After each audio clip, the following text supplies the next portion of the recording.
Hola, mi nombre es Jasmina de Cruz Díaz y el día de hoy vamos a explicar cómo se lleva a cabo el proceso de contracción y relajación del corazón.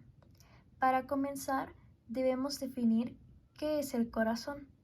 Bueno, el corazón, como lo podemos ver aquí, va a ser considerado una bomba que gracias a su acción proporciona la fuerza necesaria para que la sangre y las sustancias que transporta puedan circular en nuestro cuerpo. La anatomía del corazón es fundamental para que nosotros podamos comprender su funcionamiento. El corazón se va a encontrar en la cavidad torácica, en la parte media del pecho. Está protegido por el esternón en la parte frontal y por la columna vertebral en la parte posterior. Este va a estar dividido en lo que serían 4 cavidades principales. 2 aurículas, que serían la izquierda y la derecha.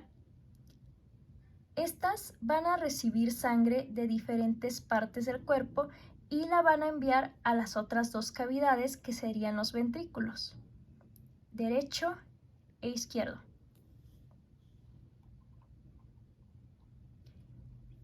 Estos ventrículos lo que van a hacer es bombear la sangre fuera del corazón hacia ciertas arterias para que puedan llegar al resto del cuerpo. Otra cosa importante de mencionar, así de manera rápida, sería la composición de la pared del corazón. Esta pared va a estar formada por lo que sería el endocardio, que es la parte más interna, el miocardio, que es prácticamente lo que sería el tejido muscular y es lo que nos importa porque es el encargado de la contracción. Y el espacio más externo, que sería el pericardio. Después de esta breve introducción vamos a comenzar con lo que sería el objetivo de nuestro video, la contracción cardíaca. Esta va a ser el proceso mediante el cual el miocardio, que ya habíamos mencionado anteriormente, se contrae de manera rítmica y coordinada para bombear la sangre. Es necesario que nosotros recordemos la estructura del sarcómero. Este va a ser la unidad estructural y funcional básica del músculo estriado, que va a incluir músculo esquelético y músculo cardíaco. En este caso va a estar delimitada por lo que serían 2 discos Z y va a tener filamentos delgados o filamentos de actina y filamentos gruesos o filamentos de miosina. También por otro lado vamos a ubicar aquí lo que sería la banda A, y esta pues es la región donde se superponen o donde se encuentran los filamentos de actina y los filamentos de miosina. En el centro de esta región o de esta banda vamos a tener lo que sería la banda H, que es una zona menos densa. Y por otro lado también tenemos la banda I. Esta es la región en donde se encuentran solamente filamentos de actina y se va a extender desde el disco Z hasta la banda A. Por otro lado, también vamos a tener lo que sería la banda o línea M, que va a estar en el centro de lo que antes habíamos mencionado como banda H, y es importante porque nos va a estabilizar los filamentos de miosina. Es necesario que recordemos esto porque cuando el músculo se contrae, tanto los filamentos de actina como de miosina interactúan en la banda A y van a cortar lo que sería la longitud del sarcómero. Eso es lo que vamos a explicar a continuación. Vamos a comenzar ahora sí con lo que sería el proceso de contracción. Para que este se lleve a cabo debemos tener un impulso o un potencial de acción y este debe llegar a los cardiomiocitos y posteriormente excitarlos. Lo vamos a explicar con lo que sería la gráfica y pues esta va a constar de varias fases.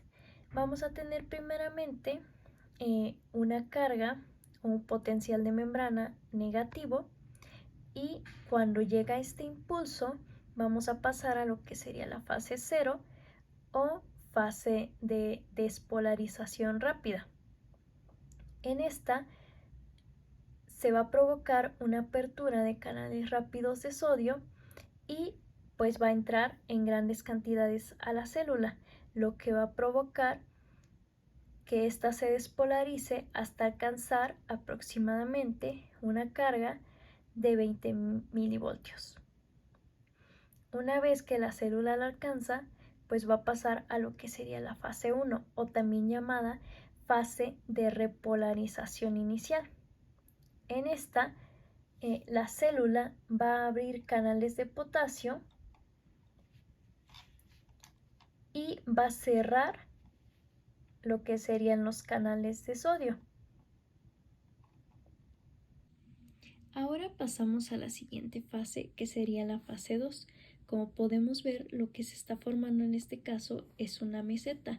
Esto es debido a que se mantiene un equilibrio entre la entrada de calcio y la salida de potasio. Es por esto que esta fase es prolongada y nos va a permitir que el músculo cardíaco se contraiga de manera sostenida.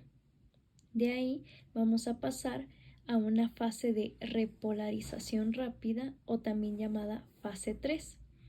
En esta etapa, la membrana se va a repolarizar debido a una salida rápida de iones potasio y finalmente tendríamos lo que sería la fase 4 o también llamada potencial de reposo. Si nos damos cuenta, iniciamos en la fase 4 y terminamos en la fase 4. ¿Por qué? Porque después de este potencial de acción, la célula cardíaca regresa a su estado de reposo y está lista para que llegue otro estímulo del exterior y pueda volver a pasar por todo este proceso. Ahora vamos a explicar lo que sería nuestra contracción, pero mediante el dibujo para que sea muchísimo más fácil de comprender, para que lo podamos digerir de cierta manera y sea muchísimo más didáctico. Como ya habíamos mencionado con la gráfica, lo primero que vamos a tener es la llegada de un potencial de acción. Nuestro potencial de acción lo que va a hacer es la despolarización de nuestra membrana. Esta despolarización va a venir del nódulo sinusal y se va a propagar por toda la membrana de lo que serían nuestros túbulos T. Este cambio en la polaridad va a ser identificado por lo que sería la dihidropiridina, que en realidad es un canal de calcio que va a estar activado por esta diferencia de voltaje. De esta manera, el calcio va a ingresar en grandes cantidades al interior del túbulo T. Y esto va a hacer que se active el receptor de rianodina. Este receptor se va a encontrar en el retículo sarcoplásmico. Una vez que se activa este receptor de rianodina, lo que va a hacer es que salga calcio que ya estaba almacenado en el retículo sarcoplásmico y va a provocar su liberación. Esta liberación nos va a dar una cascada de señalización y a su vez la contracción, que vamos a explicar con otro dibujo. Este mecanismo es muy importante ya que se conoce como un mecanismo de liberación de calcio que va a estar inducido por la misma entrada de calcio. Esto quiere decir que entra calcio al interior del túbulo T, activa rianodina y la rianodina no va a liberar el calcio que acaba de entrar, sino va a liberar calcio que ya teníamos almacenado en el retículo sarcoplásmico. En este caso, si nosotros realizáramos un acercamiento a nuestro sarcómero, veríamos el proceso de contracción de la siguiente manera. Es importante que recordemos que en este van a participar tanto filamentos delgados, que serían los filamentos de actina, como filamentos gruesos, que serían los filamentos de miosina. En este caso, los filamentos delgados van a estar conformados por una molécula llamada troponina, que va a estar constituida a su vez por 3 subunidades globulares. En este caso, cada una de ellas va a desempeñar un papel completamente específico en el proceso de contracción. Vamos a tener a lo que sería la troponina I, T y la troponina C. En este caso, la troponina T va a presentar una gran afinidad por la tropomiosina. Esto quiere decir que va a mantener unido este complejo. La troponina C va a presentar una gran afinidad por iones de calcio y se va a unir a ellos. Sin embargo, no siempre va a permanecer unido. Esto quiere decir que cuando tengamos bajas concentraciones de calcio, el sitio de la troponina C va a permanecer vacío. Y también debemos de tener un componente de inhibición a todo este proceso, que sería la troponina I. Bueno, una vez que ya recordamos esto de la troponina, pues vamos a tener nuestro complejo de troponina, tropomiosina. En este caso,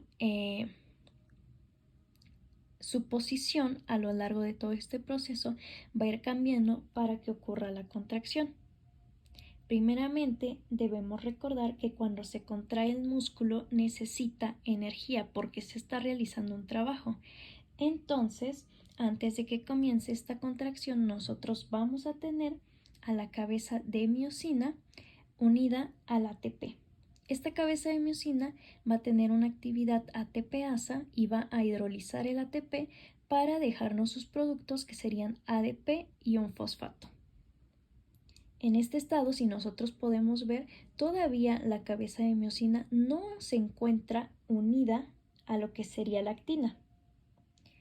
Ahora bien, cuando llega esta entrada de calcio, dada por todo el proceso que antes vimos del potencial de acción, lo que vamos a tener es que el complejo troponina-tropomiosina se va a unir, o más específicamente el calcio se va a unir a lo que sería la troponina C y va a dejar descubiertos ciertos sitios activos o sitios de unión para el puente cruzado.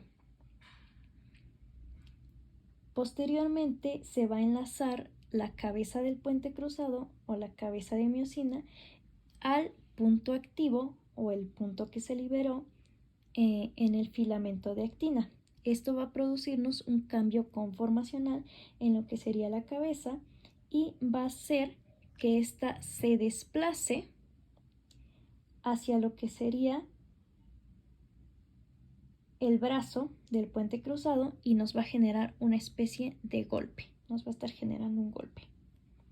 Entonces, este golpe, ¿de dónde va a tomar la energía para llevarse a cabo? Bueno, pues de la previa hidrólisis del ATP. Ya teníamos energía almacenada y gracias a esa energía podemos realizar este golpe activo. Una vez que se desplaza lo que sería la cabeza del puente cruzado, nos va a facilitar esto la liberación del ADP y también la liberación del grupo fosfato, que ya habíamos mencionado anteriormente.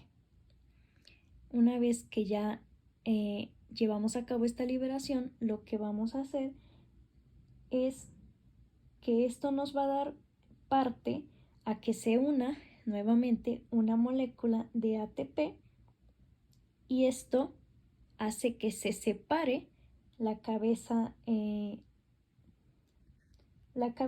de la miosina de la actina. Después de que la cabeza se separa, pues nuevamente se hidroliza una molécula de ATP y se vuelve a repetir todo este proceso.